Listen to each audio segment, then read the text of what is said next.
అత్యాధునిక labs, international collaborations, advanced placements. మీ dream career ని రీచ్ అవ్వడానికి మీ best choice Godavari global university.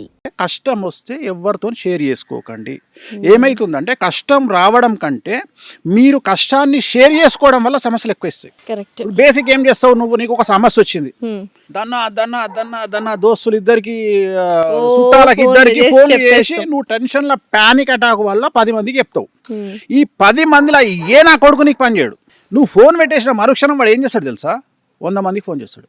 అయ్యిందంట, ఆగిందా, ఇది దీనంత యాంకర్ లేదట, ఏడా ఆగిందా, ఇది వాడు చెప్తాడు. నువ్వేం చేసుకున్నావు, సహాయం చేస్తారని ఫోన్ చేసినావు, వాడు ఫోన్ పెట్టే చేసే పనిది. ఇట్లా 100 మంది ఇంటూ 10 వేసుకున్నా 1000 మంది నేను తిడతారు తప్ప ఇలా ఎవడు వచ్చి నీకు సహాయం చెప్పాడు. సో మనకి మనమే సహాయం సో నేనేమంటున్నా అంటే మర్డరు, మానభంగం ఈ 2 చేస్తే నేను ఎవడు కాపాడలేడు. బ్రెయిన్ స్ట్రోక్, హార్ట్ స్ట్రోక్ ఈ 2 వస్తే నేను ఎవడు కాపాడలేడు.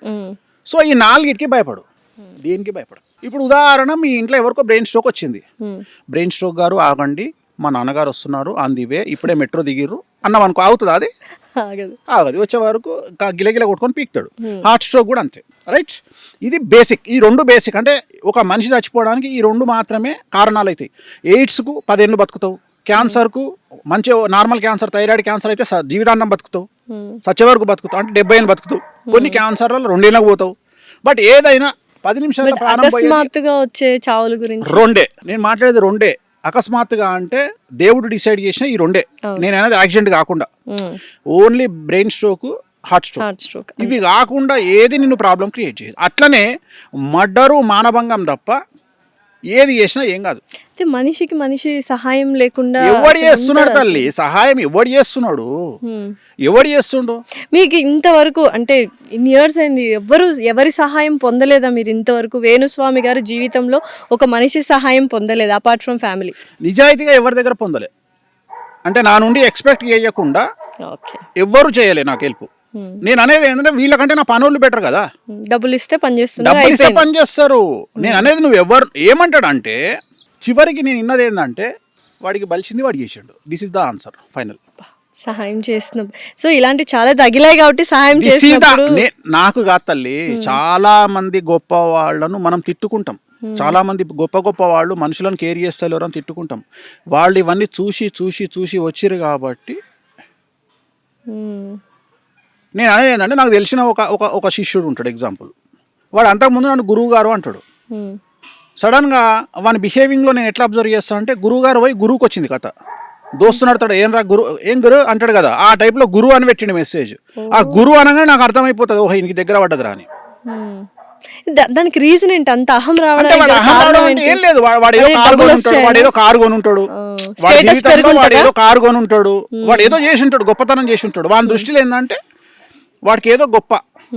నేను అసలు డోంట్ కేర్, నీ మనీని నిన్ను ఐ డోంట్ కేర్.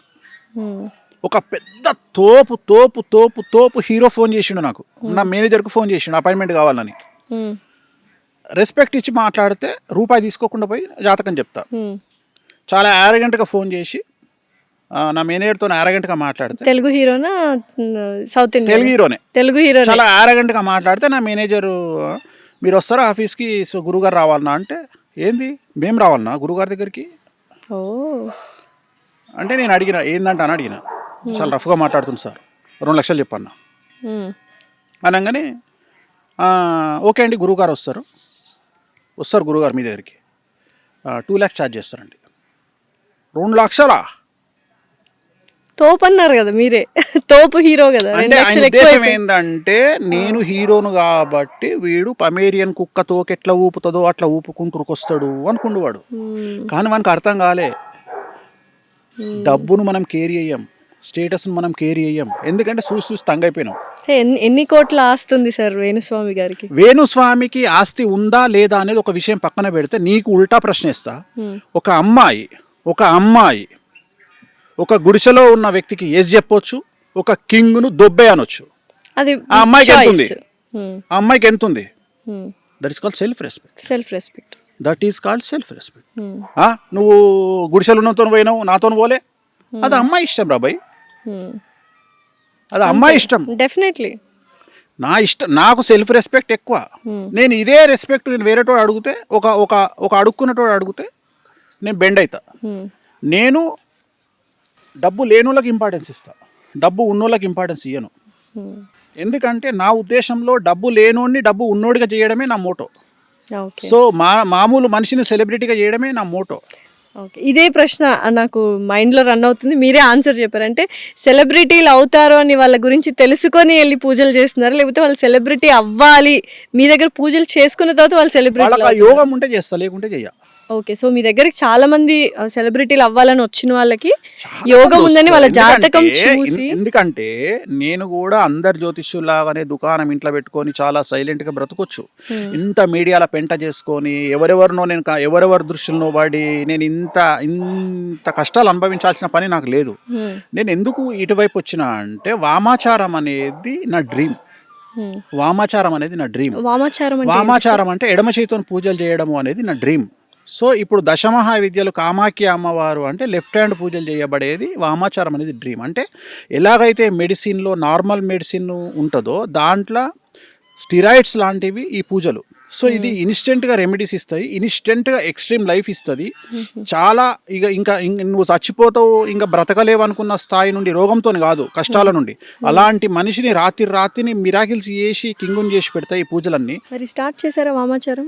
అదేళ్ళ నుండి చేస్తున్నా కదా, దీనికోసమే కదా అంత పెంట జరిగింది. ఎందుకంటే జనాలకు మా కామాఖ్య దేవాలయం తెలియనందువల్ల యోని యోని యోని యోని యోని అంటే చివరికి జనాలు అక్కడికి పోయి చూసిన తర్వాత నిజంగానే యోని ఉంది ఇక్కడ అని చెప్పి ఫీల్ అయ్యి అప్పుడు జనాలు లైన్ కట్టడం స్టార్ట్ అయింది. ఈ నెల 22 నుంచి 26 వరకు ఋతుస్రావం అనేది కామాఖ్య అమ్మవారికి జరుగుతుంది. అంబుబాచి మేళా అంటారు.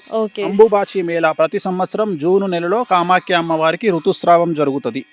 సో ఋతుస్రావం అంటే అమ్మవారికి యోని నుండి బ్లీడింగ్ అవుతుంది. సో మనం ఏమనుకుంటే అది జరిగిపోద్ది సార్. ఇప్పుడు నేను యాంకర్, నేను ఒక మంచి ఇంకా ఫేమస్ యాంకర్ అవ్వాలి, సెలబ్రిటీ అవ్వాలి, యాంకర్ స్థాయి పాడ్కాస్ట్ అయిపోవాలి అని అక్కడికి కామాఖ్య దేవి దగ్గరికి వెళ్తే ఆ టైంలో వెళ్ళొచ్చా? మిగతా టైంలో కూడా వెళ్ళి? ఆ టైంలో దేవాలయం బంద్ ఉంటుంది. అంబుబాచి మేళాలో దేవాలయం బంద్ ఉంటుంది. ఏ టైంలో ఓపెన్ ఉంటుంది అంటే ఆ 4 రోజులు తప్ప ఎప్పుడైనా ఓపెన్. సో ఎప్పుడైనా వెళ్ళొచ్చు. వెళ్ళి నేను 100% అవుతాను.